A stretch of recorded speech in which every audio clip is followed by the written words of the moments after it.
Hello guys, ഇന്ന് നമുക്ക് പർപ്പിളിൽ നിന്ന് കുറച്ച് സംഭവങ്ങൾ മേടിച്ച ഒരു പേർപ്പിൾ അൺബോക്സിങ് വീഡിയോ ആണ്. അപ്പോൾ ഇതെന്താ ഇങ്ങനെ ഇരിക്കുന്നതെന്ന് ചോദിച്ചു കഴിഞ്ഞാൽ ഞാനൊന്ന് അൺബോക്സ് ചെയ്തു, മീൻസ് അതിൻ്റെ ടേപ്പൊക്കെ മാറ്റി. അപ്പോഴാണ് വിചാരിച്ചത് അയ്യോ വീഡിയോ എടുക്കാം. പിന്നെ ഞാനൊന്നും എടുത്ത് നോക്കിയിട്ടില്ല കേട്ടോ.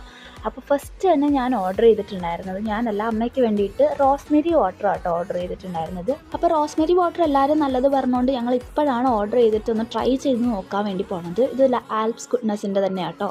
അപ്പോൾ ഇതിൽ കുറേ റിവ്യൂസും കാര്യങ്ങളും ഒക്കെ എല്ലാവരും പറയുന്നുണ്ട്. അതുപോലെ എല്ലാ ഡിഫക്ട്സ് ഒക്കെ പറയുന്നതുകൊണ്ട് മാത്രമാണ് അത് കഴിഞ്ഞിട്ട് ഞാൻ യൂസ് ചെയ്യാമെന്ന് വിചാരിച്ചത്. ഞാനല്ല, അമ്മ. എനിക്ക് യൂസ് ചെയ്യാൻ സമ്മതിക്കാറില്ല. അപ്പം നമ്മൾ ഇതിന് ട്രൈ ചെയ്ത് നോക്കിയിട്ട് ഇതിൻ്റെ റിവ്യൂ പറയാം കേട്ടോ. പിന്നെ നമ്മൾ ഡാസ്ലറിൻ്റെ ഒരു കാച്ചിലാണ് മേടിച്ചിരിക്കുന്നത്. ഇതൊന്ന് പൊട്ടിച്ചെടുക്കാൻ ഞാൻ കുറച്ച് പാടുപെട്ടു. അങ്ങനെ ഞാൻ പൊട്ടിച്ച് കീറി പറിച്ചൊക്കെ എടുത്തിട്ട് ഇതിൽ നിങ്ങൾ കാണണം, ഒരു സംഭവം വെയിറ്റ് ചെയ്ത് ഇങ്ങനെ ഇരിപ്പുണ്ട്. ഇത് നമ്മളിങ്ങനെ റോൾ ചെയ്തിട്ട് ഇങ്ങനെ ഞാൻ വരച്ച് നോക്കി. എന്താണെന്ന് വെച്ചാൽ നല്ല ജെറ്റ് ബ്ലാക്ക് ആണോ എന്നൊക്കെ നോക്കണമല്ലോ. സോ ഇത് നോക്കിയപ്പോഴാണ് ഗായ്സ് ഇത്രയും വെച്ചിട്ട് വരക്കാൻ പാടില്ലായിരുന്നു എന്ന് ഞാൻ ആലോചിച്ചത്. അപ്പം തന്നെ ഞാൻ ഞെട്ടിപ്പോയി. എന്ന് വെച്ചാൽ അത്രയും പോയി. പിന്നെ ഞാൻ അതെടുത്ത് വരച്ച് നോക്കി. പിന്നെ എനിക്ക് മതിയായി. പിന്നെ അത് അങ്ങോട്ട് എടുത്ത് വെച്ചു. അടുത്ത പ്രൊഡക്റ്റ് എന്ന് പറയുന്നത് എന്തുവാണ് ഗൈസ്? ഫൗണ്ടേഷനാണ് ഗൈസ്. ഇത് നമ്മുടെ മെബലൈൻ്റെ ഫൗണ്ടേഷനാണ്. ഇതിൻ്റെ ഷെയ്ഡ് വന്നിട്ട് 310 ആട്ടോ എടുത്തിരിക്കുന്നത്.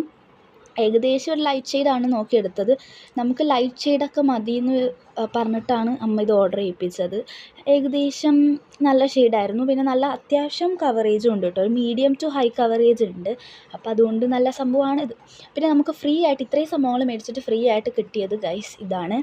ഇതൊരു സൺസ്ക്രീനാണ് ലാക്മേൻ്റെ. പക്ഷേ ഇത് കുറച്ച് ചെറിയൊരു പാക്കേജാണ്, സാമ്പിൾ പാക്കേജ് എന്നൊക്കെ വേണമെങ്കിൽ പറയാം. എന്ന് വെച്ചാൽ ചെറുതാണ്. ഇത് കണ്ടോ, എൻ്റെ ഒരു ഫിംഗറിൻ്റെ അത്രയേ ഉള്ളൂ ഇത്. അതാണ്, അത്രയും ചെറുതാണ്. പക്ഷേ ട്രൈ ചെയ്ത് നോക്കിയിട്ട് നല്ലതാണെങ്കിൽ മേടിക്കാമല്ലോ. പിന്നെ ഗൈസ് നമ്മൾ എൻവൈബാഡ് ഒരു ക്രോപ്പ് സ്ട്രോപ്പ് ക്രീമാണ് എടുത്തത്. ഇതിൻ്റെ ഷെയ്ഡ് വന്നിട്ട് ഇത് കണ്ടോ, ഇതും താഴെ പോയി. അതാണ് ഷെയ്ഡ്, മറ്റേ റോസ് ഡയമണ്ട് എന്നാണ് ഷെയ്ഡിൻ്റെ പേര്. എല്ലാം താഴെ പോവാം കേട്ടോ. ഇനി ഫുൾ വരുന്നത് എല്ലാം അങ്ങോട്ട് താഴെ പോവാണ്. ഇപ്പം നിങ്ങൾ കാണാം കുറേ സംഭവങ്ങൾ താഴെ പോയി. അതിലൊരെണ്ണം ലിപ്സ്റ്റിക് ആയിരുന്നു ഗൈസ്. ഞാൻ വിചാരിച്ചത് പൊട്ടിയെന്ന്. ഇത് പോയിട്ടുണ്ട്. അപ്പോൾ എനിക്ക് ദേഷ്യം വന്നു. പിന്നെ ഞാൻ അതൊക്കെ എടുത്തിട്ട് ബാക്കി 2 എടുത്തതിൽ 2 താഴെ പോയിട്ടുണ്ട്, കണ്ടില്ലേ. പിന്നെ ഞാൻ പിന്നെ മേടിച്ചിട്ടുണ്ടായിരുന്നു ഇൻസൈറ്റിൻ്റെ ഒരു ഷെയ്ഡാണ് ഗൈസ്. ഇതെല്ലാവരും പറഞ്ഞത് അടിപൊളി ഷെയ്ഡാണെന്ന് പറഞ്ഞിട്ട് മേടിച്ചിട്ട് ഒരു കാശിനും കൊള്ളൂലായിരുന്നു. ഇങ്ങനെ എന്താ പറയുക, ഇങ്ങനെ ഫ്ലൂറസൻ പോലത്തെ കളറായിരുന്നു കേട്ടോ. പിന്നെ എനിക്കിഷ്ടപ്പെട്ടില്ല ഗൈസ്. പിന്നെ ഇത് ഹിമാലയയുടെ ഒരു ലിപ് ബാമാണ്. ഇത് നല്ല ലിപ് ബാമാണ് ഗൈസ്. ഞാൻ ഓൾറെഡി ഇത് ഉപയോഗിച്ചിട്ടുണ്ട്, അതുകൊണ്ട് എനിക്കറിയാം. പിന്നെ ഇത് ബ്ലൂ ഹെവൻ്റെ ഒരു ലിപ്സ്റ്റിക്കാണ്. നല്ല റെഡ് കളർ വേണമെന്ന് പറഞ്ഞിട്ട് ഞാൻ എടുത്ത ഒരു ലിപ്സ്റ്റിക്കാണ്. നല്ലതാട്ടോ. അത്യാവശ്യം ഒരു എന്താ പറയുക, പിഗ്മെൻറ്റേഷനൊക്കെ ഉണ്ട്. അതുകൊണ്ട് നന്നായിട്ട് നമുക്ക് യൂസ് ചെയ്യാം. ഒരു റെഡ് ലിപ്സ്റ്റിക് എന്നുള്ളതിൽ അടിപൊളിയാണ്. അപ്പോൾ ഇത്രേ ഉള്ളൂ ഗൈസ്. ബൈ.